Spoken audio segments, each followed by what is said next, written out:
Welcome to the American Valor podcast. At the Bob Feller Active Valor Foundation, we strive to educate, support, and recognize by instilling the timeless values of service, sacrifice, citizenship, and legacy.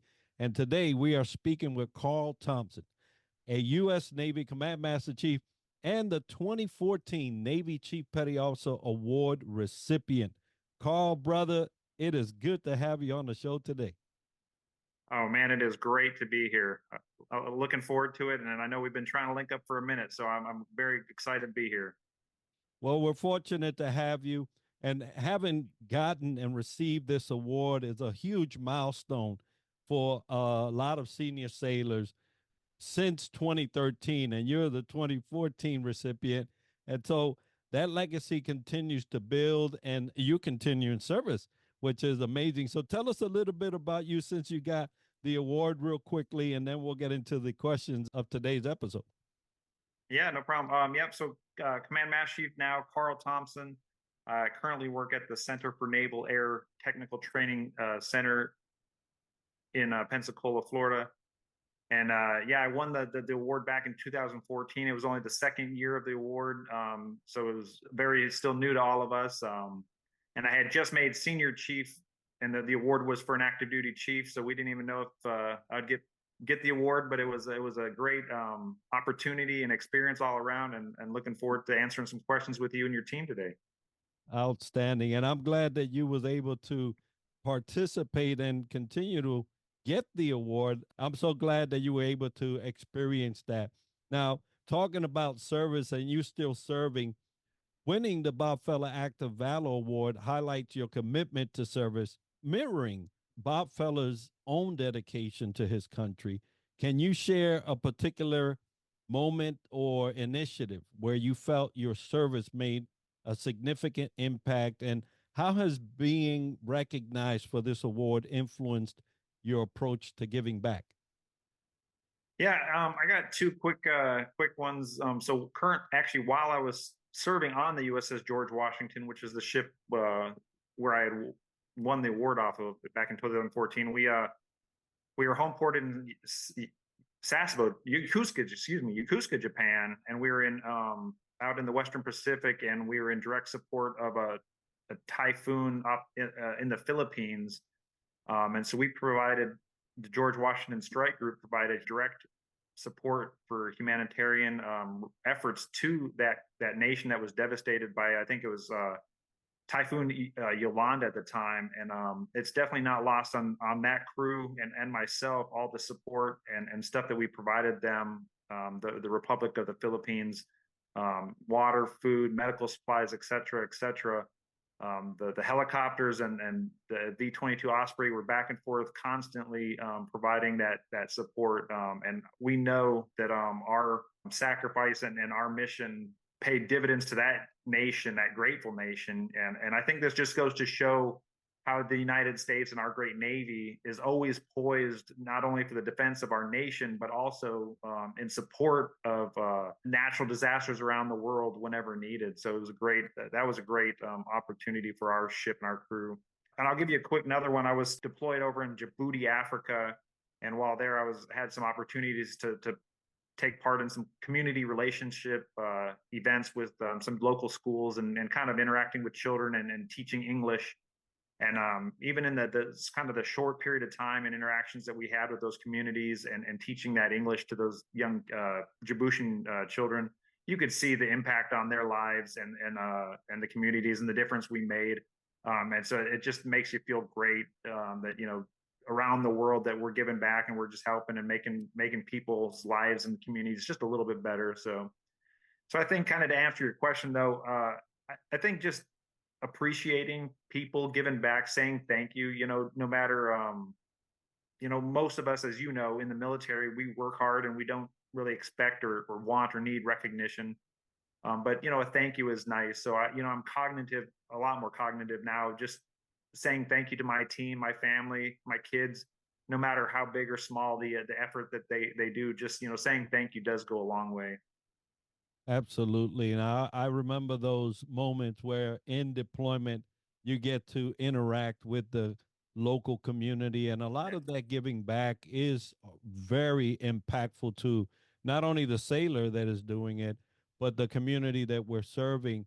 And a lot of people don't understand that that goes on. They think you go Yeah. deploy, you handle some business, and then you come back home and everything's done. But we do a lot of community relations. So thank you for all that you did along with the crew to build and tighten a relationship with those that we're serving out there.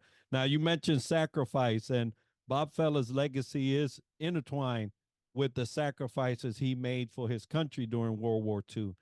In what ways do you feel your experiences parallel Feller's sacrifices, whether in baseball or beyond, and how has sacrifice shaped your perspective on leadership and resiliency? Yeah. So Bob Feller, along with so many great Americans back then, joined and signed up to serve and defend our great nation at the height of the war.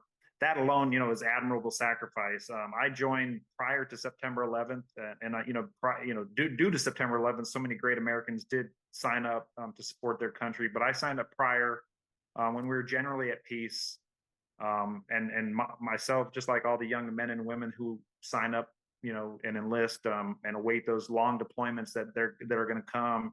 I struggled with, being away from family and friends for the first time, learning all those life lessons away from home. Sacrificing, and then when I got married and had kids, sacrificing family time, sacrificing life events that you don't get to make back up. But I think through experience, the good stuff, the bad stuff, it builds that resiliency that we all need. And that I think going through some of those trying times, those troubled adversity times, really helps you appreciate the good stuff.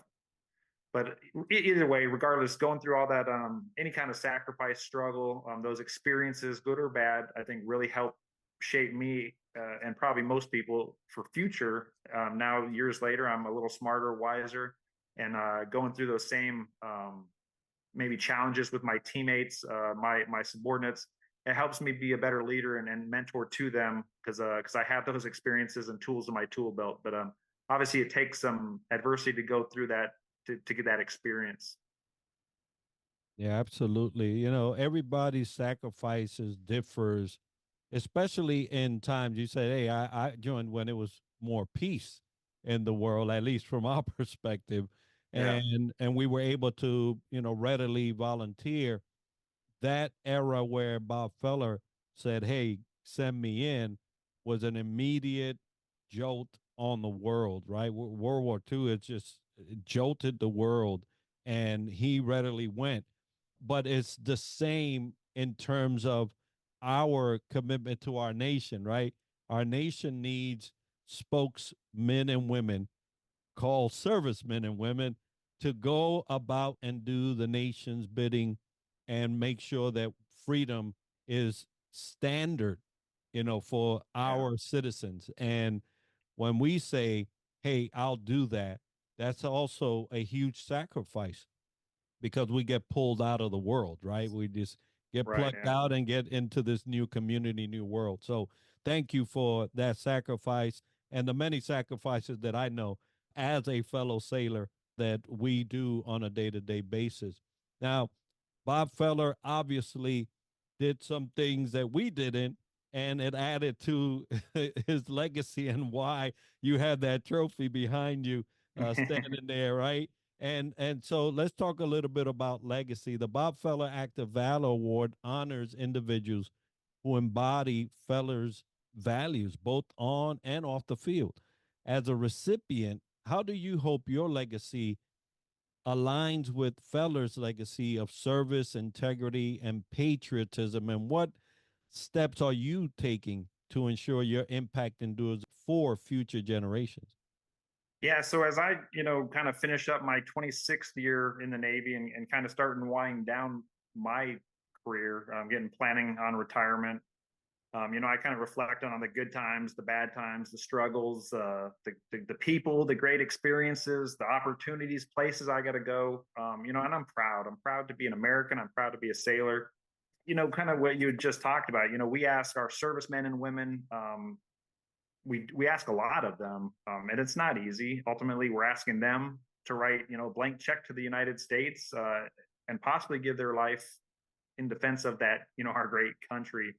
It's not lost on me as a leader, and we're charged with taking care of those men and women while they serve. So I do my best every day. I do what I think is right for the right reasons, to model, service, integrity, and patriotism. Just as my mentors and leaders did for me, and I'm trying to pass that down to the next generation. And I'm sure that you're laying a great foundation for a legacy for those sailors, but also for how they remember you, right? It's always fun to go back and say, hey, how you doing? Hey, what you said did this, and what you taught Yeah, me right. did that. And it's always good to see that come back to us, because that's really the only reward we're looking for, is that they actually made something with what we gave them. So good on you on that.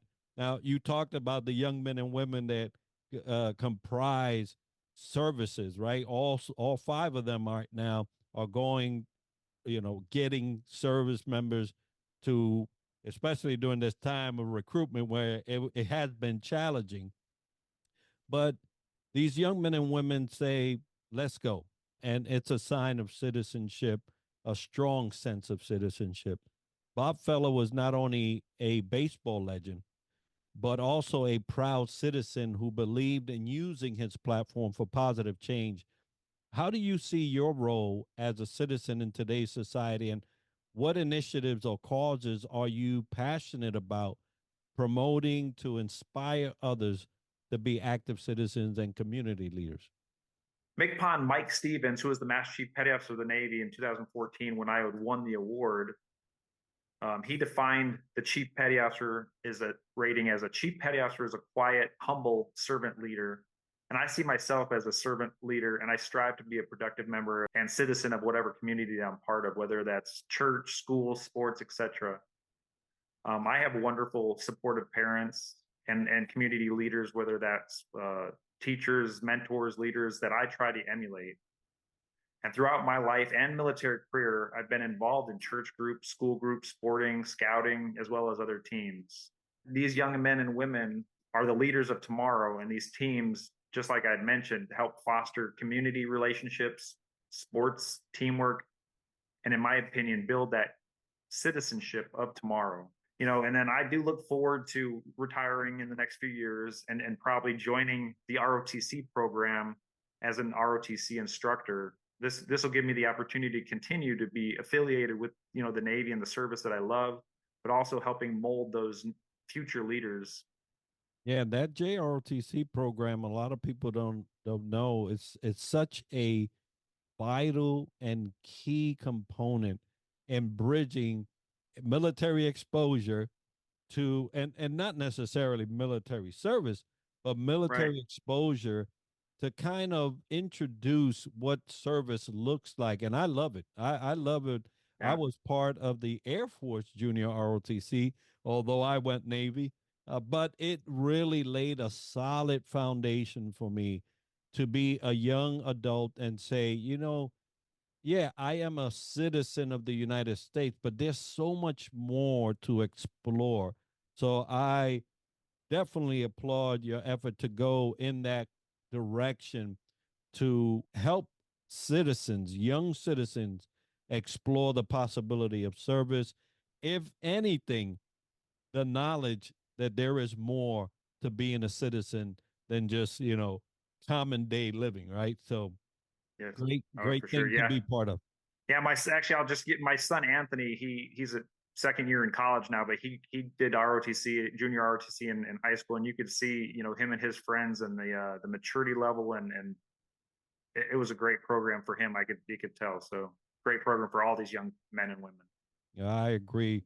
Well, brother, it's been such a great time talking to you, and we covered the four pillars. But if somebody listening is saying, man, I'm really interested in what Carl has to do, what he's doing, and where he's going next, how can the listener or the viewer get a hold of you for more information about you? So I'm on LinkedIn. I do have a Facebook profile.